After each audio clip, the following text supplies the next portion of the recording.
যখন গোপনে ইসলাম প্রচার হয়, ঘরের ভেতরে কেউ কান্না করবে লা ইলাহা ইল্লাল্লাহ, এই শব্দটা যদি আবু জেহেল জানতে পারত, আবু জেহেলের লোকগুলো যদি জানতে পারত, তাহলে ওই ঘরের মানুষগুলি কি তারা মেরে ফেলতো, তারা অত্যাচার করত।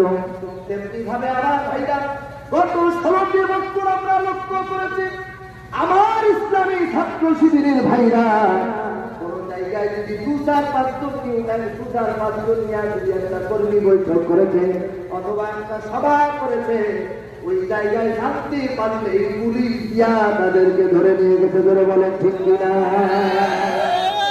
ছিল কি ছিল না? ধরে বলেন ছিল কি ছিল না? আমার ভাইরা গত 16টি বছর তাদের টার্গেট ছিল জামাত ইসলাম আর বিএনপি ভাইদের। কথা বলেন ঠিক কিনা? বলেন।